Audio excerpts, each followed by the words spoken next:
Okay. All right. Good morning. Good morning.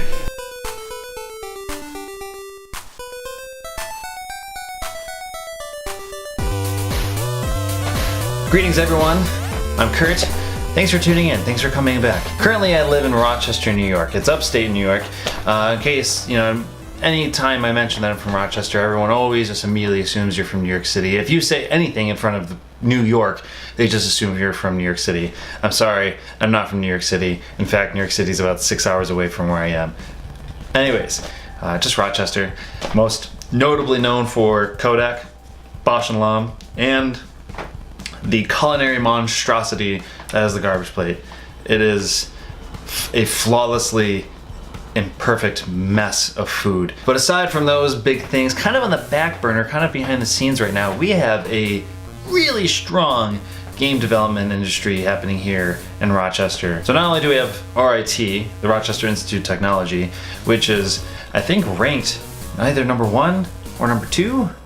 I should probably do my research. I'm gonna say number 1 because I want to toot my pride horn for Rochester. It was ranked number 1 for as the best game developer, as the best school to develop video games. So going off of that, we also have an amazing small community of independent game developers, all working together, all showing their games together. And at the forefront of that community is Rob Mostyn. Mostyn? I think that's how you say his name. I should have checked. But it doesn't matter because he also goes by BC Likes You. So BC is a chiptune artist and also an independent game developer working on the video game A Small Robot Story. As someone who tried to develop a game many moons ago and it didn't quite come to fruition, I've grown a tremendous amount of respect behind game development and people who manage to do it. It's incredible. So I asked him if I could come over to his place and kind of film him in his natural habitat and kind of pick the brain of how he got into game design and how he took this very kind of zigzaggy road into building his own video game. He doesn't know how to program, or at least a little bit. He does a little programming. He's just an artist and a musician with an idea and passion, and the man made it happen. It's incredible. There's a lot to cover. So without further ado, here is BC and his Small Robot Story. I don't know. But now the camera's rolling. Oh, now it's wrong? Okay, cool.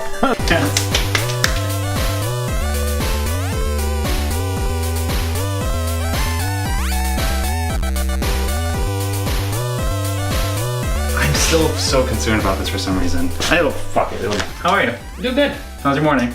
Not bad. I didn't play any video games this morning. But, yeah, no surprise. Saturday morning, usually play some video games. Is that my fault? A little bit. So you're making a game. Making a game. A Small Robot Story? That's what it's called, correct? You've been working on it for? Almost 2 years now. Almost 2 years. Yeah. I don't want to say on and off, but not as steady as I have in the past. So, yeah, I have a desk down here where I spend most of my time working. I just have my laptop. I spend probably like most of the time, honestly, working outside at coffee shops and stuff, but when I do work here, this is the spot. It's the biggest sprite I've done, so I'm like super picky about the way it looks. I still don't 100% like how it looks. Do you anticipate when the game will be finished? Well, I brought on my buddy to help with art and another buddy to help with programming just a couple months ago in hopes of releasing it at the end of summer, like August, September. But you're not a game designer. You didn't start as a game designer. I was just like, no. I was a graphic designer at the time. At the time? At the time, yeah. But before that... I was doing psychology. I had a degree in psychology. I did AmeriCorps when I first moved to Rochester, working with youth, inner city youth. Yeah, it was all over the map. So you took the zigzagged route. All over the place. Did you anticipate or have an idea that you wanted to make video games at that time? It was like, no. I liked them. Well, it was a weird point in my life with video games. I was still kind of like closeted about my video games. I was like, I play video games, but I don't talk about it to anybody. And I'm like, I kind of like lost interest for a little while. I got really sick, and I played one of the Zeldas on DS, and was just like, I'm back. I gotta do this again. This is a print by Zach Gorman, who does really good homage stuff of Nintendo and old school video games. And yeah, he did this Chrono Trigger one, and it's like incredible. It's my favorite game. No, I never really thought about making them until I made music for a friend's video game and saw him doing it and was like, I can do that. And that I can try doing that. and That was Pete Lazarski. with Halloween Forever? Forever, yeah. Damn, Yeah. Skippy. But then there's another thing. Yeah. You made music. You make music. Yes. My Game Boy SPs that I use to make music on. These are the carts that the program goes on for chiptune music. It's a little analog synth. You can play along on this little touch keypad, or you can plug it into a MIDI controller. It was just like, oh, people are talking about it much more openly now, and it's like, it's not just like, oh, you play video games, it's like, oh, I like this specific type of video game, let's talk about that. Or an indie game started to become a thing, and I was like, oh, this is cool, this is stuff I've wanted to play forever now. So I felt like I'd rediscovered the thing I liked, and now it was like geared towards me a little. I'm working for the Magic Center RIT. Rochester Institute of Technology. Correct. As the Digital Games Hub Coordinator. And you got that job because of not specifically because of my game, but I formed a group, a meetup called Rock Game Dev. That kind of happened around the time I started making my game, because I was like making the game and I'm like, I want people to talk to about this. And so I just kind of started this informal gathering at coffee shops, and it just kind of snowballed from there. Yeah, the whole idea of the game I'm making is from an old band. We had this old band. We had a bunch of music videos for the whole album. They told a story about two individuals. The individuals were making a video game. I'm making that video game. So this whole world already existed. I started this whole game with the thought of like Baby's first punk rock song. It's a pixel platformer, it's nothing new, but it's fun. It's 3 chords, right? It's that type of thing. That's incredible. So it's like I'm making my mistakes on this game. I'm learning how to do it all.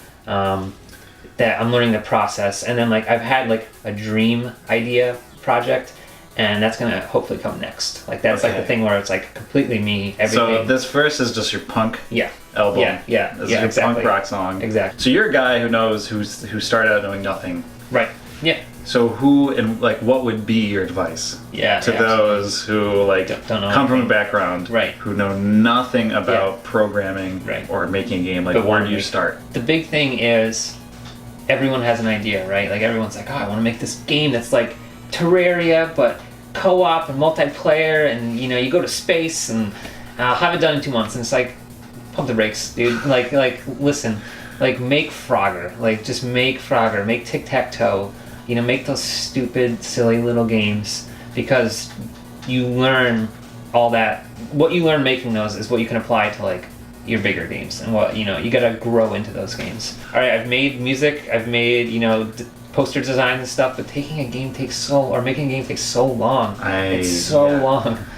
Jack of all trades. Yes. Master of none. Yes. And in many cases, you're a jack of all trades. Absolutely, 100%. But would you consider yourself a master of any of them? I don't think so. But I mean, like, when do you reach that point? Like, how do you know? How do you know when you're a master? Right. How can you be a master of something? That means like, I'm done. Like, I'm Would you say that you owe a lot to just allowing things to happen? Yeah. In terms of just being open to opportunities? Yes. Like, it's weird because they will present themselves in the weirdest ways. Yeah. And recognizing opportunities, letting things hit you and be like, I don't know, and like just trying it anyways, right? We had an offer to be at Mini Maker Faire 2 years ago, and we've done it 2 years in a row now. And I was like, I don't know, we don't really fit in with like the Mythbusters type crowd, but it was the best thing we've ever done. Like, it was such a good idea. Number one, it ended up giving me a deadline, which was unexpected. This first one, a deadline to make my demo. Number two, it was a whole day of playtesting, like free playtesting. Just people trying your game and learning. And it's just one of those things where I'm like, that would have been huge to miss out on. But I was just kind of like, I was a little apprehensive at first because I was like, I don't think we fit in, and we're kind of new. We've only been around for like 3 months. It's like, just do it. Just like, things hit you or people come at you with things, just like try them. Unless it seems like really shady. It's good stuff. All right. That's it. Cool. We're done. Damn. I'll do all the hands. Okay. Great. Sweet. Thanks for watching, everyone. So by the way, the music that we used in this video was by BC. We used music from his new kind of album LP EP thing called Unfinished Game. It was actually music for a game that was never finished. So if you want that, if you want to listen to more of it, there's a link in the bio as well. I also have links to the Rock Game Dev Community Facebook, and also Rob's website and itch and all that other jazz. Pretty much, everything you need to know about Rob will be below in the description thing, right? Thanks, guys.